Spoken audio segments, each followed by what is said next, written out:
Well, a very warm welcome to the latest episode of the Healthy Gospel Church podcast. It's a podcast which really does what it says on the tin. It talks about healthy church. It talks to figures mainly in Scotland, and we're talking from a Scottish perspective, but not just a Scottish perspective. I have on this show lots of really interesting guests from all areas of the church, and today is absolutely no exception. With me today is Chic Lidstone. I first met Chic when he was the Scottish rep for OM, Operation Mobilisation. Chic, a very warm welcome. Thank you, David. Thank you. It's great to have you on board. What are you doing these days? I'm publishing a book and doing a lot of preaching and trying to retire, but not really managing very well. I love a bit of product placement right away. This is his book, Take My Yoke, and we'll talk about that later. Well done. Chic, who is Chic Lidstone? Tell us a little bit about you, where you were born, where you were brought up, because I gather your upbringing was a little bit exotic. That's one way to put it. Chic Lidstone. Well, first of all, many of you will know that Chic is a Scottish nickname for Charles. I came to Scotland when I was 3 to Seamill. Dad was a civil engineer, as was I, and he came up to build Hunterston Power Station on the west coast. So the local milkmaid, Nessie Brown, in Seamill, she called me Chic. She was from Fife.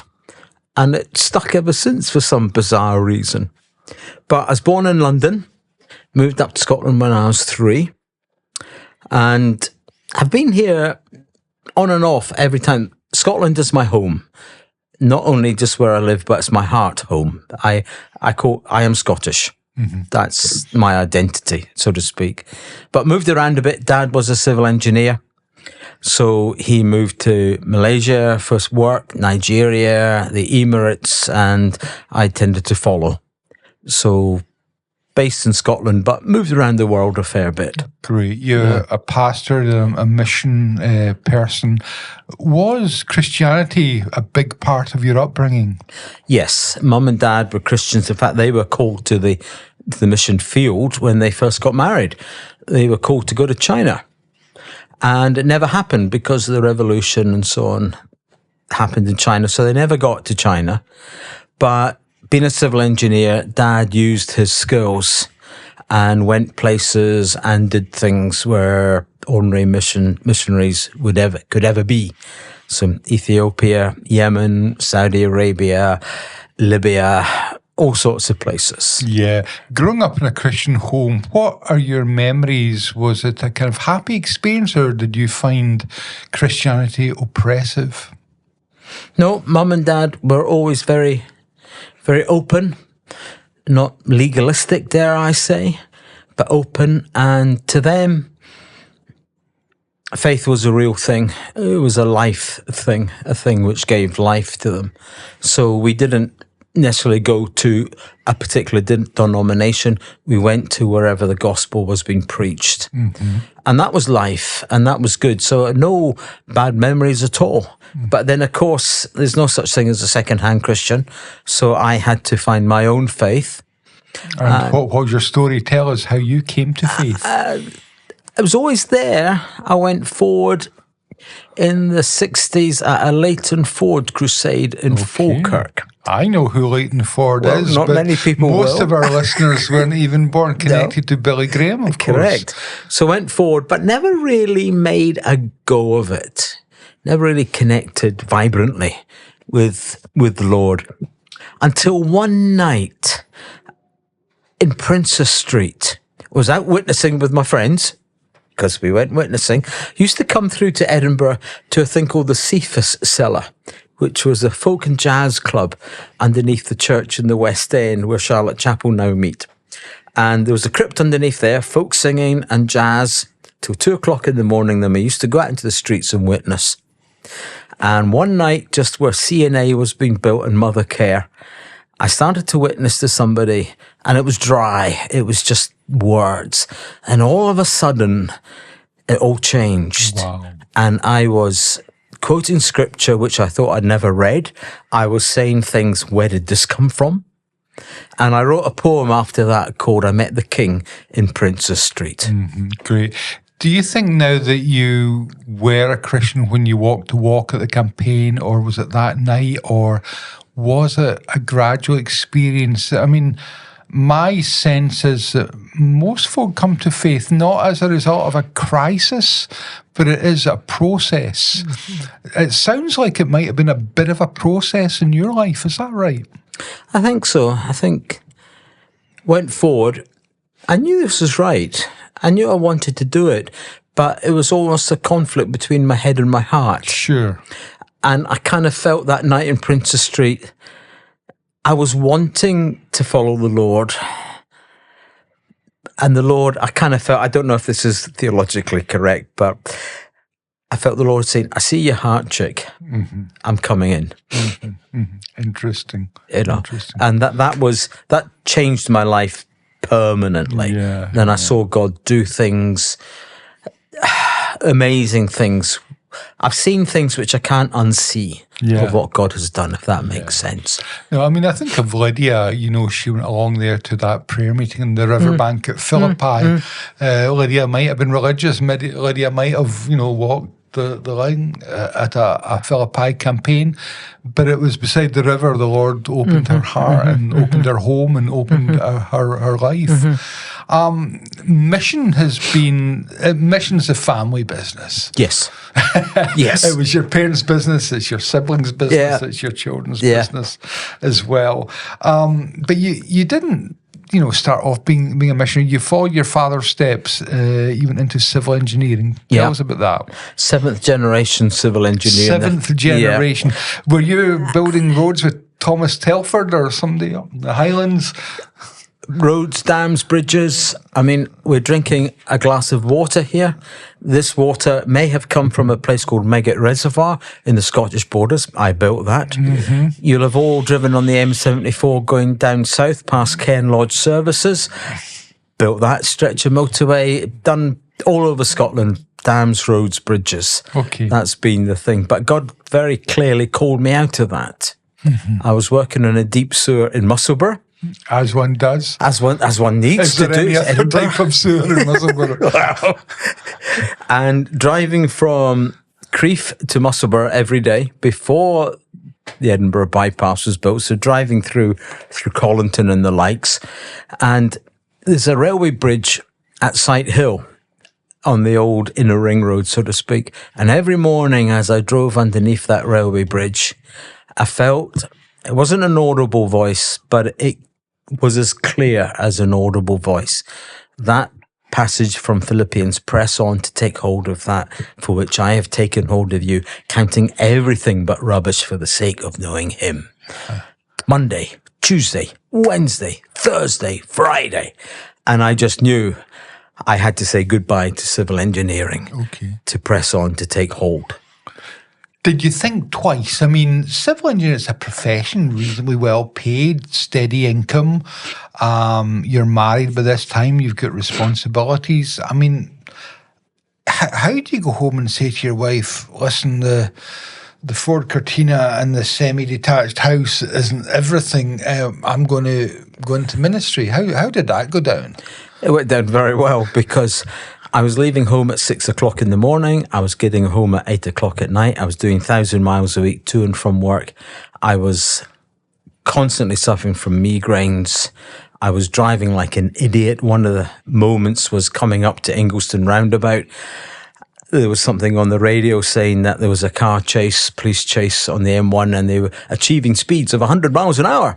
And I looked down at my speedo, and on that slip road, I was doing 95. And I thought, I'm going to kill myself.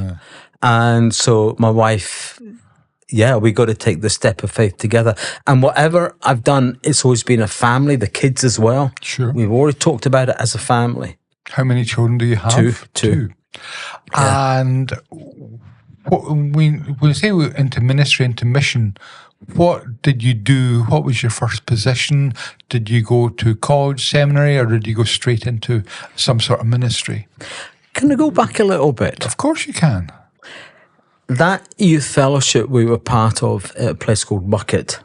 I went to Dollar Academy, and we were a very close group of kids following the Lord together, radically following the Lord. That's who I went witnessing with in Princess Street. Sure. We were asked to go on mission up to a Highland village. I won't mention it here, but they were worried about their kids, their youngsters. So the team of us went out. I was 16, hadn't got a clue, just doing what was fun, and went up, and all the kids in that village were saved. Mm-hmm. And then we went back next year in the spring, and the local hotel opened, specially, and put us up for nothing. There was a ceilidh in the village in our honour. Mm-hmm. And again, I was 16, it was over my head. Mm-hmm. And it was only about 15 years ago, my wife met a lady in a hairdresser, and she said, Lidstone, oh, I recognise that name. Is your husband still preaching? I remember him preaching. Mm-hmm. That was the first time I'd ever preached in my life. Mm-hmm. I hope he's still preaching. Mm-hmm. Then she began to say that the community were worried because the kids were really going off the rails. Mm-hmm. And because of all the kids being radically saved, that community was transformed. Mm-hmm. Mm-hmm. And when you see something like that, you can't unsee it. Absolutely. When you see God move radically in a Highland village, I mean, that's it. Are we talking to? I mean, it was. I know the village you're talking about in Highland Perthshire, the nameless village. Yeah, but were we talking about 5 kids, 10, 15? Oh, 15, 20. Yeah. And as far as, are you in touch with any of them today? No. You don't know what happened to them? No, occasionally bumping like the hairdressing salon episode. Yeah. And the lady there said, but no, haven't, no idea. No idea. So what did you, anyway. I mean, the movement of the Spirit among these young people, what did you do? Did you just preach the gospel? Did you just talk to them about Jesus? It was an amazing time in Scotland. That was the early 70s. Yeah. There was a move of the Spirit across this land. You know, I would just pause there. That's when I became a Christian, and I would absolutely agree with you. I was talking to my colleague Ivor Martin, and we became a Christian in the 70s. There was a new Bible out, Good News for Modern Man. Arthur Blessed was carrying his cross. Now, you know, Arthur Blessed may not be everybody's cup of tea. Hal Lindsey, the late great Planet Earth. Again, I don't agree with the theology of that these days, but people were talking. I mean, there was a movement of the Spirit, and so many people became Christians in the mid-70s. They did. It was an incredible time. Yeah. And I haven't seen anything like it And since. it's only looking back that you realise that preaching had a power. You know, normal preaching became abnormal. Yeah. And we can't manufacture this. I've thought and wondered about this. We can't manufacture this. It's a sovereign move of grace. And God calls us to pray, and He aligns, I don't know. But all I know is I saw something very, very special at that time. We were praying for folks in Princess Street, Grassmarket, Waverley Station, 2, 3, 4 o'clock in the morning, and seen them radically saved. Yeah. It was something incredible. Yeah. So anyway, that spoils you for life. Well, you know, that phrase that you use, once you see it, you can't unsee it. Okay, so there's that experience. So what did you do? I'm trying to get this first job out of you. I'm trying to put you in a box. Yeah, okay, keep going. And you just wouldn't go in a box. No, sorry, David. Story of your life. So your ministry journey, how did it begin, or how did it proceed? I left civil engineering, but the Lord, I was part of a church, a fellowship, and the Lord gave me a vision and a calling for the fellowship. I didn't particularly want, but I just knew what had to be done and how to take this church forward. I left civil engineering and I worked for the local parks department, managed the parks, the Perth and Kinross Parks Department. That was a tremendous time. And I'd got time at that point because the hours were a lot less. So every last Thursday of every month, because I was in a church on my own and it wasn't part of a denomination, It was, at that point, a charismatic fellowship, but independent. And I've always felt I need relationship. I need a context. I need brothers and sisters round about me to keep me right. Otherwise, you can go off at a tangent so quickly. So the friends became the pastors and the ministers and the leaders in the city. So last Thursday of every month, we had all of them round about our dining room table. And we learned to love each other, to trust each other, to laugh and cry with each other. Now, I wasn't ordained, I didn't like this. I was just leading a church, and these were my friends. And so we began to pray for the city. And from that relationship and trust and deep, deep unity, right across the whole church spectrum, deep, deep unity and trust. Used to ask them questions. So what's the Lord saying to you? I don't want to hear about Sunday's sermon. I want to hear what the Lord's saying to you. So from that, the Franklin Graham Crusade in 1999 was birthed. Okay, And I was asked to organise it, to do the logistics, get the safety certificate for the stadium, and all the other stuff that had to be done. So I was managing a parks department. I was leading a church and asked to organise a major crusade. Well, something had to give. So the parks department went. So I ended up organising this crusade and leading the church. So I found myself, I prayed about it. I asked friends, I asked the church, what do you think? And they all, yeah, this is right. So I ended up finding myself leading a church. So then Bible college and obviously stuff like that too. My main concern was that I handled the word rightly. Sure. I mean, one of the interesting things, at least I think, about this podcast is that we often speak to folk, and I speak to folk, I may not necessarily be in the same tribe, I may not necessarily agree with them, but I've always found you, Chic, to be someone that I can talk to. I don't think you're of my tribe. You don't seem to be of any tribe. That's the intriguing thing. You preach in a Baptist church, you preach in a Presbyterian church, you preach in an independent church, Pentecostal, you seem to be able to morph into all these things. Let me go back a little bit. Would you say that a degree of formal theological education is helpful or essential or mandatory? Oh, that's a good question. I always ask good questions. That's how I earn the big bucks in this place. Oh, really? Do you? Right. Put me on your Christmas card list. To be honest, from my perspective, I don't think it's mandatory. Okay. I think it's helpful.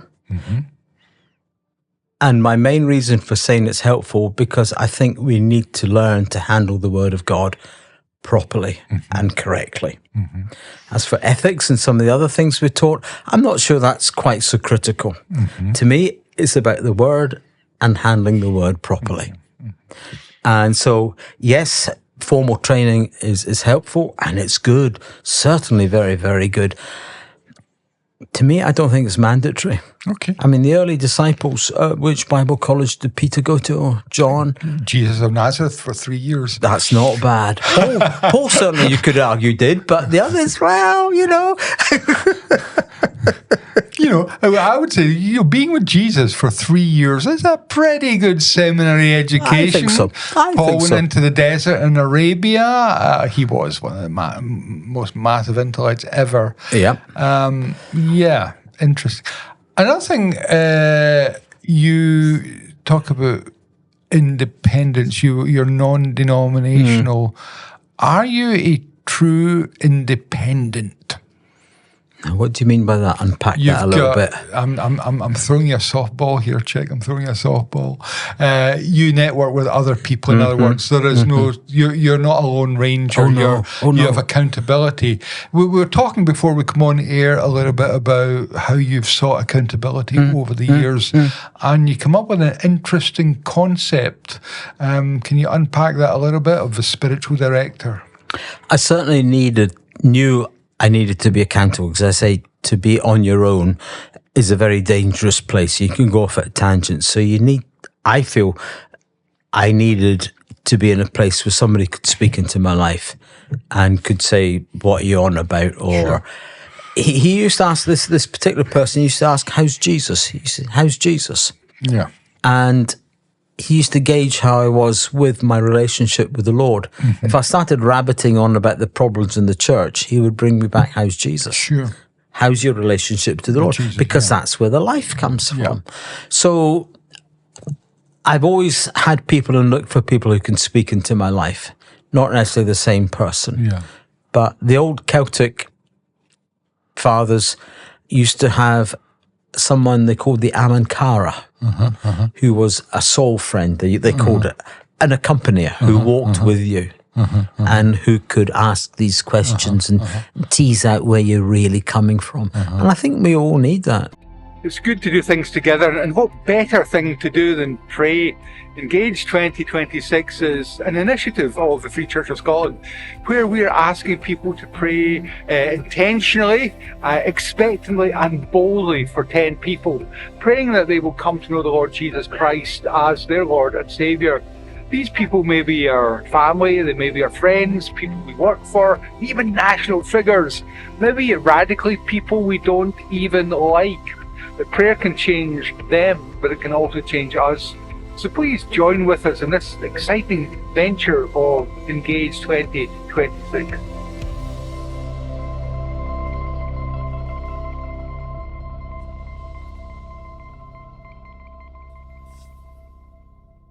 Yeah, because I mean, I've seen a lot of guys in our tradition crashing, burning, some in a fairly spectacular manner. And in every occasion, they've been solitary people. They have avoided accountability. They have run from accountability. So, you know, okay, we are Presbyterians, our boss is the presbytery. But to make that real, we've got to be open and accountable to these people. And that's a choice. We're really trying to develop coaching as well and mentoring, but the guys really have to be open and honest. But moving swiftly on, you've written this little book, Take My Yoke. It's a fascinating book at so many levels. Basically, it's an unpacking of Matthew 11, 28 to 30. Take my yoke upon you and learn from me, for I am gentle and humble in heart, and you will find rest for your souls. For my yoke is easy and my burden is light. It's a very good description of the book. It's an unpacking. I think that's a biblical description, what you've just read out. But yes. What does this mean? I mean, he's got commendation, cover blurb by Fred Drummond, wisdom, encouragement, insight on every page. I've loved it. One of the things it shows a lot of you're a diverse reader. And from all sorts of traditions, I've really appreciated. You know, Chris Wright's quoted, Peterson's quoted, N.T. Wright is quoted. You know, some of the church fathers.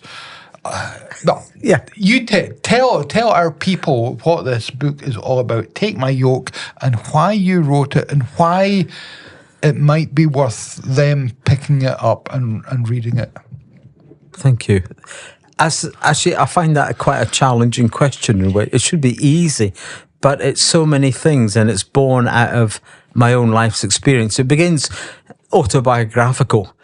To show that it's rooted in, it's not theory, it's actually lived experience.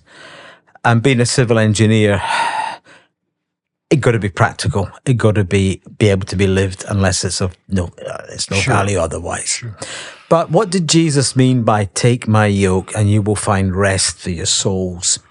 And I've seen so many Christians and leaders, you've already alluded to it, to leaders who burn out spectacularly. We see depression, we see burnout, we see marriages fail, we see churches deeply damaged because leaders have lost that vibrancy of faith which they had to begin with. When they felt the call to lead into churchmanship, they would have given everything for the Lord, which is why they did it. And somehow that vibrancy of faith that joy has gone. Chick, you had that in Princess Street when you were witnessing to the kids. Yeah. You have it today. So is this book basically exploring all that stuff, how you kept your passion? And how I struggled with it, and how I struggled with depression and burnout, and how the Lord kept reconnecting me. And then how, just by writing this book, he took my breath away. And I kind of feel that we need to have our breath taken away by the Lord again. We need just to catch a breath. And in writing this, I saw stuff, and I saw new stuff, which I was reduced to tears at my desk, and I couldn't write, I couldn't see, because it was just too wonderful. And so faith remains vibrant and alive, and I just want to see that for the church. And by these words, for people to say, I never realized you mean that, Jesus. I never realized it was this big. I never realized it was this wonderful. Oh my word. Yeah. Aren't you wonderful? Yeah. That's the kind of stuff I want to breathe back into the church. I mean, there's a great quote here, page 39. You're talking about this great expression, the oxygen of grace. It reflects God's breathing life into Adam at creation. And here Jesus is breathing life back into the lifeless corpse of religion. That's the crux of the invitation, isn't it? Yeah. And what does that look like? He resurrects the corpse of religion. That's what Matthew's 11, to my mind, is about. Jesus saying it's played out. John the Baptist was the greatest. He's now the least. Because we're in a new day. And then he redefines it as the new day. It's a relationship. It's a child relationship. It's the father knowing the son and the son knowing the father. And it's in that context he talks about yoke. So yoke is not an allegory for work. For religion, for laws, for rules. Jesus' yoke, well, what yoke did he carry? What was his yoke? His yoke, I think, was the Father saying to him, this is my beloved Son in whom I'm well pleased. That's the yoke Jesus had. And so he wants to give us that yoke. And that plays out in the parable of the prodigal son. I mean, you go into quite a degree of depth helpfully on the concept of the yoke from the Old Testament, Second Temple Judaism. You know, you've explored the whole thing, and it really is fascinating. Let me do a little sidebar. You were involved in Operation Mobilisation. You were the Scottish rep for a couple of years. You still speak of OM.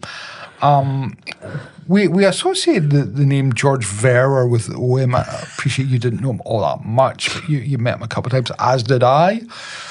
It seems to me that George had many strengths, but well, there's no but. George, I am not worthy to untie his laces. However, he was the very opposite of the relaxed guy, you know, constantly. He used to write me notes, he wrote everybody notes, he was on the go all the time. He was as thin as a rake, he was frenetic. Is there a place for the Chic Lidstones and the David Merediths as well as the George Verwers? Or is that a mindset or a personality type that George had? I mean, George was unique. Yeah. And I daren't say, I don't want to even begin to criticize the man. He was incredible. And what he has achieved, the fruit of his life is just outstanding. I think the parable of the prodigal son, the son comes back and it's going through his mind, I've sinned against heaven. I'm not worthy to be called your son. Make me like one of your hired servants. That was the phrase on his return. The father, when he came to the father, he said, I'm not worthy to be called your son. I've sinned against heaven. But he was not allowed. He could not say, he didn't get the words out, make me like one of your hired hands. The son wanted to negotiate with the father and pay his way, have agency in the relationship. And so the son worked. Boy, did the son work when he came home. He worked on the father's farm. I think he probably worked harder than the hired hands. Yeah. But he worked from a place of rest. If you go back, way back to creation, Adam and Eve's first day was the Sabbath. So their first day was finding out who they were and understanding the relationship with God. And then they worked from rest. Yeah. We think we need to rest from work. Yeah. So George, bless him, worked in a way which very, very, very few can. But I think he worked from an identity of knowing who he was and who his God was. He worked from that place of rest. Rather than trying to justify himself, rather than trying to own his credentials before God, he knew he was. He knew he was accepted, so he worked from that acceptance. Because there's a thing called the cycle of grace, where we feel to be accepted, first of all, we need to achieve. Well, that's the cycle of works, as I call it, but the cycle of grace is we know we're accepted. Then we work from that acceptance, and from that acceptance, that's when we achieve. Completely different starting point in our life. And George's starting point was he knew who he was. He knew he was accepted. You alluded there to the idea of the Sabbath. You know, we in the Free Church of Scotland believe in the abiding principle of the Sabbath, of the fourth commandment. You don't go into that controversy in the book. No. You don't answer that question, but you do helpfully, I think, really unpack. I mean, the whole idea of the Sabbath. You clearly love the Sabbath. You love the idea of the Sabbath, not as a bare legalistic concept. Tell us a little bit about the benefits of the Sabbath, especially you've got a very curious and teasing and wonderful hint of the Sabbath as a missional experience. I thought that was really helpful. And unpack it for us a wee bit about how the Sabbath principle is helpful for you and for me and for others. We think correctly that passage in Genesis 3 about the heel and the crushing the head is the first idea of mission, or the proto-evangelion, as they say in the trade. Thank you for those wonderful words. I would take it back further to the very creation of Sabbath. In the 7 days of creation, 6 days of creation, it was a Sabbath. And how intrinsic in each of us is the need for Sabbath. It's a creational principle. It's a creational thing in everyone's life. And everybody needs the Sabbath. And so to me, Sabbath is mission. Finding people, finding rest. Yes. And that is unpacked in Hebrews chapter 4. But today, the Sabbath rest is still available. So Joshua didn't lead them. They led them into, in Joshua, the beginning of the Sabbath, but that wasn't the completion of the Sabbath, very clear. So the Sabbath is not a land or a place. It's a state of being before God. It's knowing his peace. A Sabbath rest for the people of God. The Sabbath rest. And so I think mission could be understood as bringing people back to the Sabbath rest. We see lots of people who are struggling, who are doing so many things, trying to find this rest, this peace in their lives by all manner of ways. And that is only found in Christ and being accepted and finding being at home. Amen. In the Father's house. Again, I think it's a great example of how the church and the culture sometimes line up, or the gospel and the culture, in that man is looking for. I mean, how many books are there about getting your life organized? Yeah. When God has given us the ultimate principle in the Sabbath, we're just resting in him. And again, you quote N.T. Wright for all. I sometimes think N.T. Wright's real name is N.T. I don't believe everything he writes, right? But he's got a great, his teaching on the new creation is absolutely sublime. It's wonderful. Surprised by Hope is a good book. Yeah. To me, his teaching on heaven and the new creation is actually life-changing. Let's begin to land the plane, and we'll talk about one or two little edgy things that have struck me. You are organised an evangelistic campaign, 30, maybe even 40 years ago now in Perth. I'm not a fan of them these days, right? So in 2025, bringing some celebrity preacher from America to Scotland today. What do you think? Do you think times have changed a wee bit, and are you a little bit more sympathetic to my view that 2025 maybe we've got to do mission in other ways, that the nameless American evangelist coming over with American politics is not really the best way today in Scotland? Before I say anything, I'm going to put a caveat, and this is my view. Okay, yeah, you're not representing anybody? No, this is just my personal view today. It could change. But we want to get the figures in the podcast leaping up to the millions with your controversial views. No. Your personal view is... Festival 99 was amazing. I still hear, just this week, I was speaking to somebody who said, I took my youth group there and 2 or 3 were saved. Sure. I've never heard Franklin Graham speak yet because I was so busy. Yeah. It was crazy busy. But to be honest, I think those days of big name evangelism is done. Yeah. We now, and it's a cliche which is well used, post-Christendom. But when I go abroad and I see in other cultures and other countries where the church is illegal, where Christianity is not only seen as irrelevant, but illegal, the church actually is doing very well, thank you. Mm-hmm. So why is the church doing well in countries where it's not even legal? In my days as a workplace chaplain, I spent 10 years around Scotland as a chaplain in workplaces, not as a hospital religious chaplain, sure, but somebody engaging in shopping malls, airports, fire service, councils. I found an incredible open door.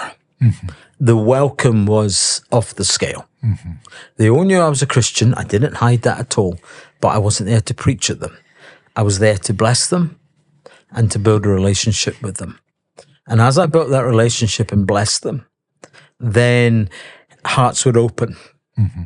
And I would have so why are you doing this, Chic? Mm-hmm. And I would have the opportunity to share my faith. If they asked me why I was doing this, it would be wrong of me not to share my faith, because that's the question they're asking. Mm-hmm. But if they didn't ask, then I wouldn't share it. So what I'm saying is it's down to relationship. Mm-hmm. You build relationship. And I feel that today, for me, you build relationship. Mm-hmm. I polled my chaplains. I was going to write a course on simple answers to difficult questions. We were going to write a course on that. So I asked my chaplains, what questions are the people asking now? And I was thinking of doing a book like Nicky Grumble, simple, I was really taken aback that most of them came back and says the questions they are asking is, do you care? We don't care how much you know. We need to know how much you care. And then when you show how much you care by listening to them, by loving them, by accepting them, by just helping them, then they want to know what you believe, why. But actually, you don't have to give the apologetics because they trust you already. Okay. Of course, you've got to have apologetics. Of course, you've got to understand. But they're not looking for the scientific answers. They're just saying, how much do you care? Sure. Yeah, I mean, I accept that. One kind of thing I quite often see in some element of chaplaincy, it's true in the church as well, and it's all about the relationships, and the guys and the girls wouldn't go the next stop and talk about Jesus and salvation and the need to be born again. You've got to, when I say you've got to get to that point, obviously someone doesn't let you get to that point. You can't go to that point. But as relationship, we love people just because we love people, not simply to use them as evangelistic, cannon fodder. But the biggest blessing we can ever be to people is to tell them the way of salvation and the great story of the God-man who came into our lives and Bring died them on the to cross. a place of rest. The Sabbath. Achieved by the cross of the Lord Jesus Christ. Yeah. Chic, Take My Yoke. I find it, again, as I say, I've said this before, a very interesting book, well-researched. I enjoyed it. If folk want to read it, where can they get this? Local bookshop. Always promote the Christian local bookshop. It's online through Instant Apostle, who is the publisher. My son created a website for me, chiclidstone.com. There's no K in chick. chiclidstone.com, and you can certainly get it there. Kindle is available, as is Amazon, but we like to promote the local bookshop if we can. But you get it online. Just dig around, Take My Yoke, Chic Lidstone, you will find it. Chic, thank you so much for giving us time today, for talking about your book, for talking about your life so openly. You have preached and continue to preach in a lot of our churches. You were in Fortress a few days ago, and folk, I know they enjoyed it. You preached in many of our congregations, and you are well known amongst us. And long may your lum reek. Thank you, David. Thank you. Folks, thank you so much for spending the time with us today. We have got many more great conversations coming up in the next few weeks, as we have in our back catalogue. So please, again, Google us, Healthy Gospel Church Podcast. I am David Meredith. It's been great to be with you today, and may you experience the Lord's blessing, and may you enjoy the Lord taking his yoke, which is easy, and his burden is light. Thank you.